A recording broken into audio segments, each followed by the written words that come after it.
प्रिय विद्यार्थियों नमस्कार। हम आज पुनः आपके समक्ष उपस्थित हुए हैं संघ और उसका राज्य क्षेत्र का पार्ट 3। हमने आपसे संघ एवं उसके राज्य क्षेत्र के पार्ट 1 और पार्ट 2 में संवैधानिक परिप्रेक्ष्यों की परिचर्चा किया। साथ ही देसी रियासतों के विलय पर भी हमने व्यापक विमर्श किया, जिसमें हैदराबाद, जूनागढ़ और जम्मू कश्मीर इन तीनों देसी रियासतों के विलय के संदर्भ में आपसे समग्र वार्ता किया। और आज हम आपसे परिचर्चा करने के लिए उपस्थित हुए हैं संघ एवं उसके राज्य क्षेत्र के अंतर्गत भाषा के आधार पर राज्यों के गठन के संदर्भ में।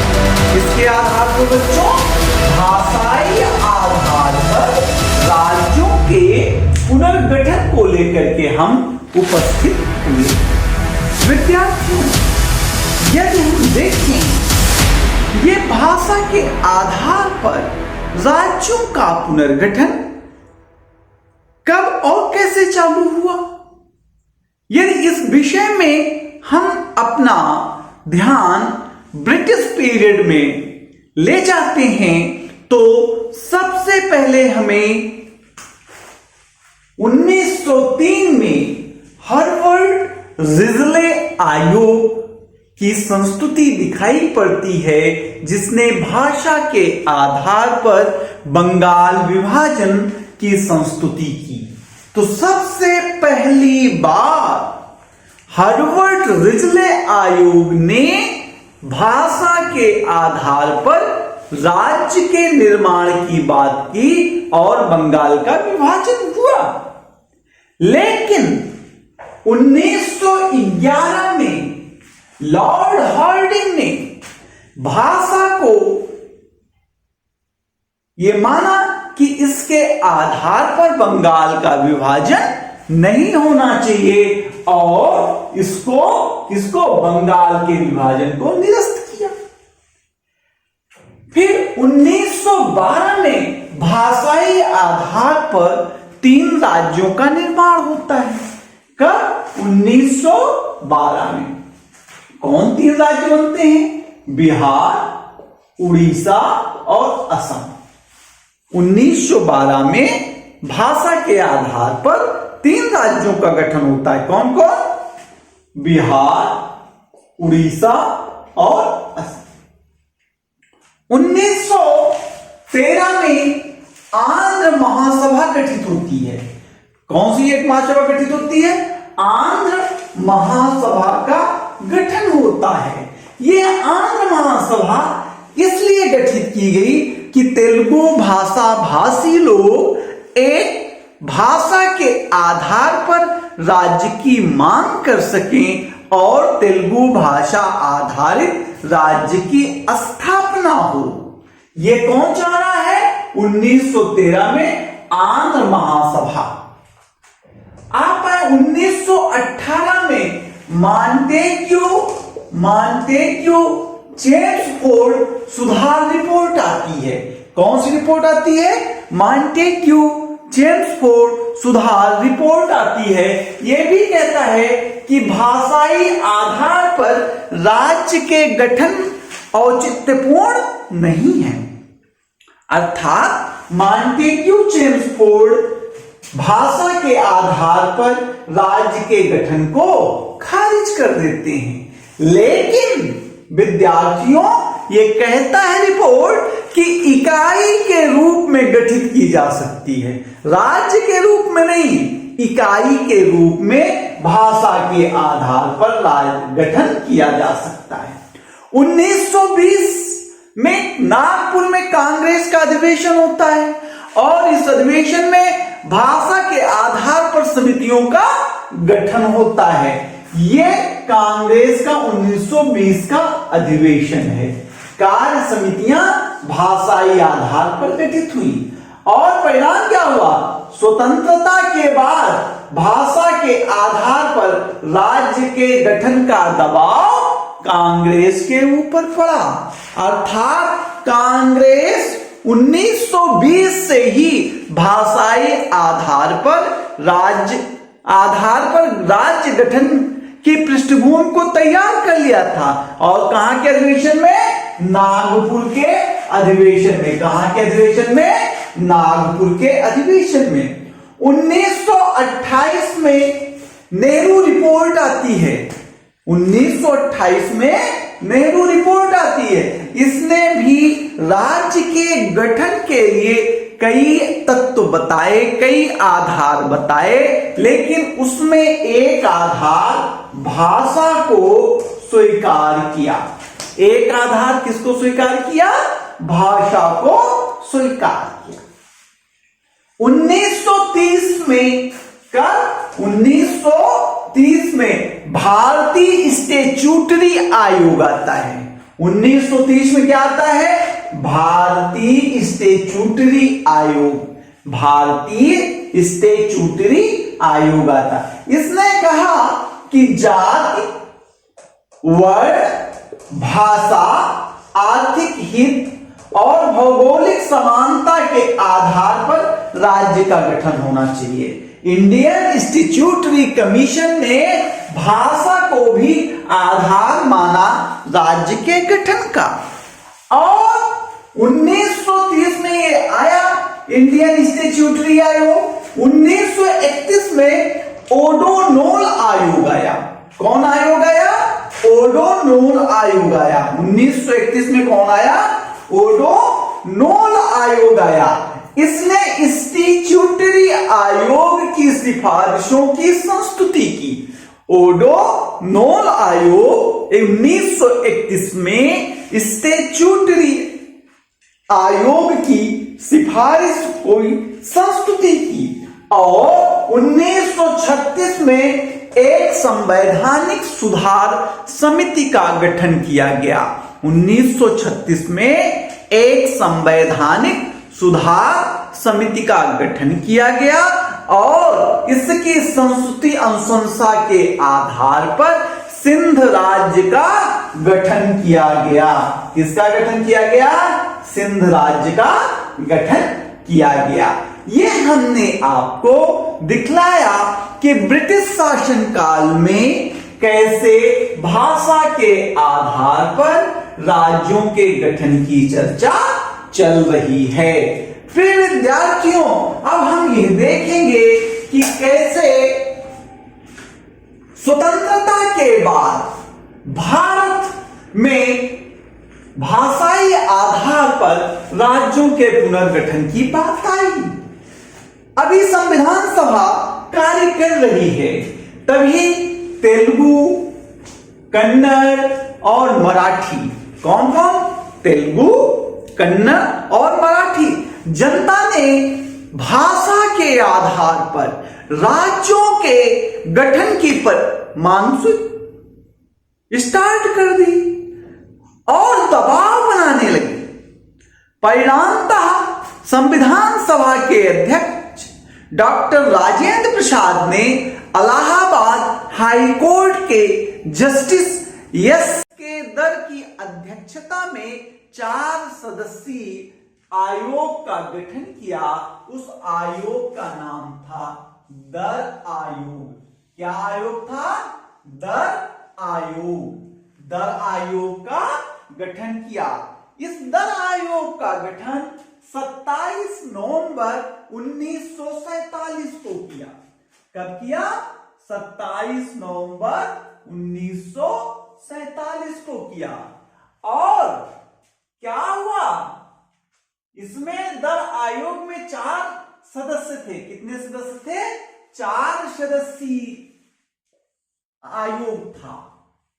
और इस आयोग का काम था कि दक्षिण भारत में भाषा के आधार पर जो राज्यों की मांग उठ खड़ी हुई है वो जायज है या स्वीकार योग्य नहीं है, इसकी जांच करना तथा दक्षिण भारत की अन्य मांगों की जांच करना।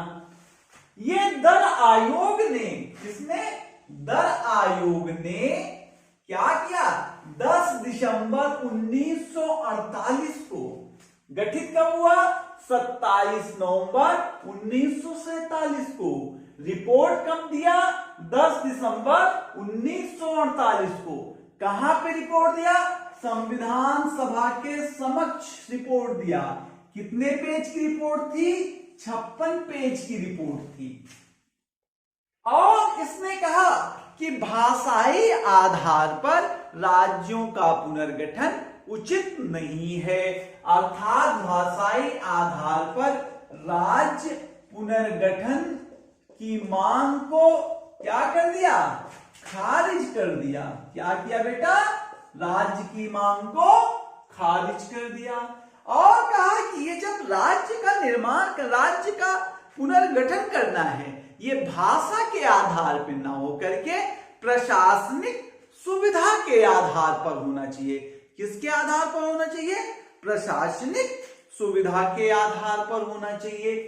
अब परिणाम क्या हुआ? जब दर आयोग ने खारिज कर दिया भाषा के आधार पर राज्य की मांग को, तो जनता में उबाल आ गया, आंदोलन स्टार्ट हो गया। परिणामतः कांग्रेस के जयपुर अधिवेशन में दर आयोग की प्रतिक्रिया स्वरूप एक दूसरी समिति गठित हुई। उसका नाम था जेवीपी समिति। जेवीपी समिति। J for Jawaharlal Nehru, V for Sardar Vallabhbhai Patel, P for Pattabhi Sitaramayya. JVP समिति। कौन सी समिति बनी भैया? जेवीपी समिति बनी।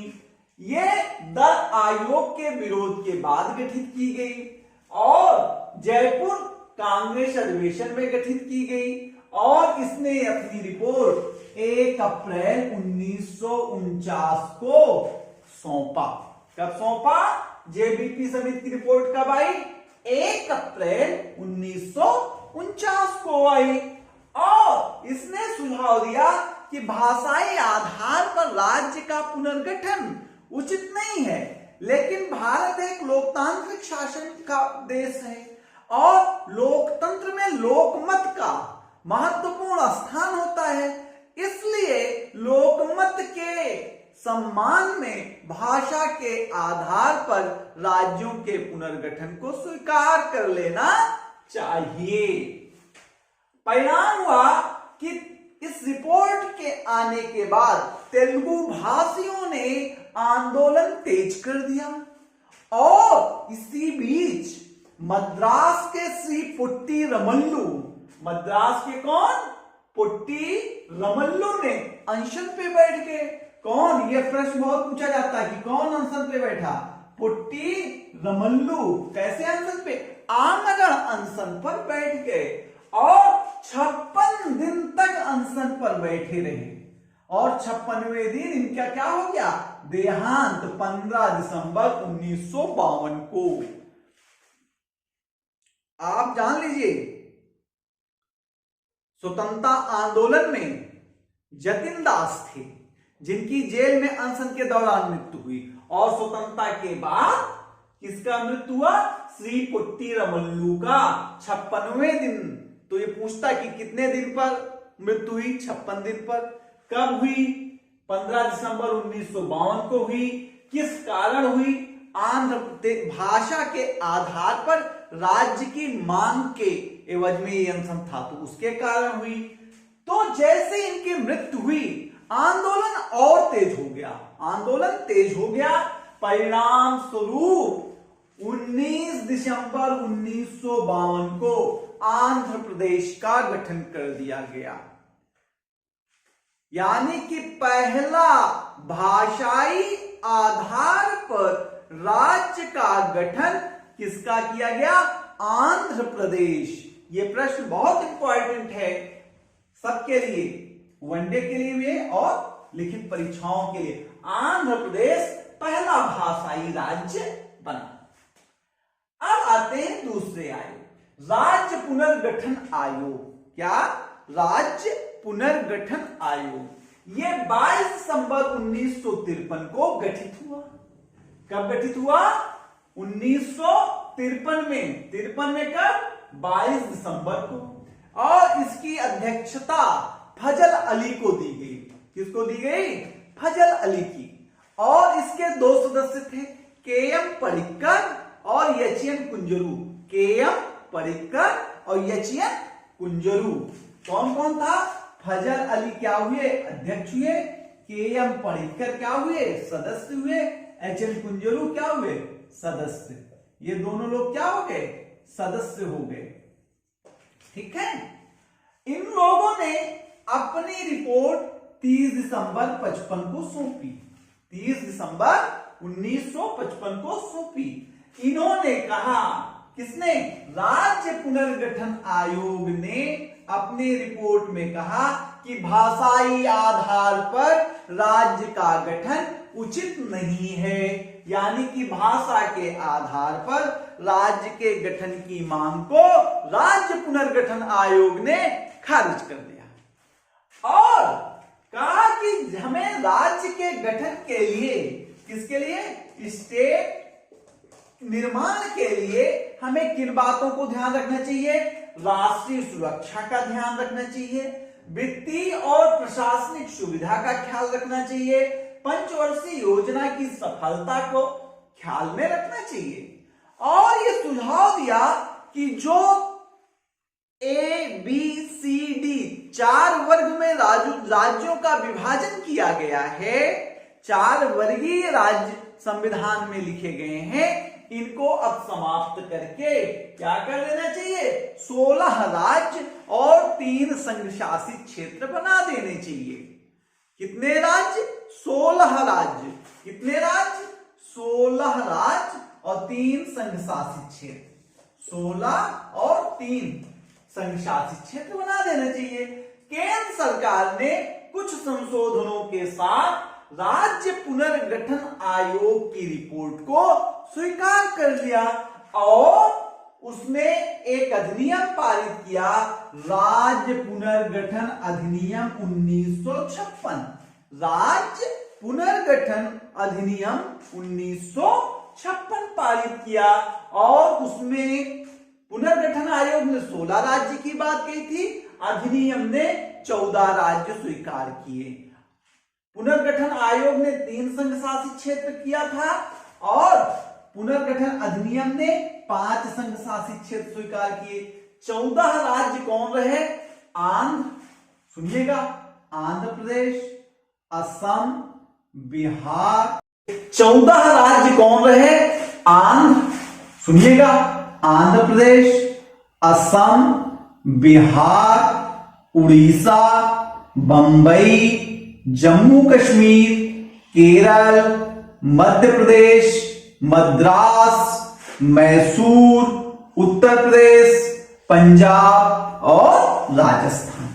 ये 14 राज्य थे और 5 संघ क्षेत्र बना, दिल्ली, हिमाचल प्रदेश, मणिपुर, त्रिपुरा, अंडमान और निकोबार द्वीप समूह। ये क्या बने? 5 संघ शासित क्षेत्र बने और फिर धीरे धीरे नए राज्यों का निर्माण होता रहा, चलता रहा और बाद में सबसे लेटेस्ट है जम्मू कश्मीर की धारा 370 और 35 को निरस्त कर दिया 2019 में। जम्मू कश्मीर को पुनर्गठन अधिनियम के माध्यम से 2 भागों में बांट दिया। एक Jammu and Kashmir union territory, इसको विधानमंडल भी दिया और लद्दाख को प्रशासक दिया। लद्दाख को प्रशासक दिया, बिना विधानमंडल के दिया, बिना विधानमंडल के इसका निर्माण किया। और इसके पहले तेलंगाना राज्य 2014 में बना था। तो कुल ये हमारा क्या है?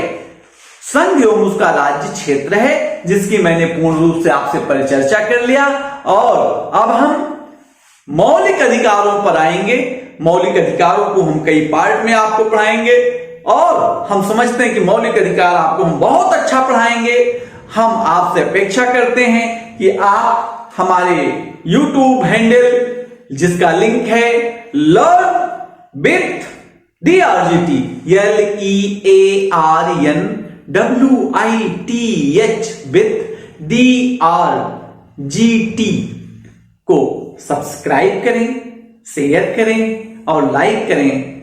Thank you. हमें प्रोत्साहित करते रहें। आपका आभार।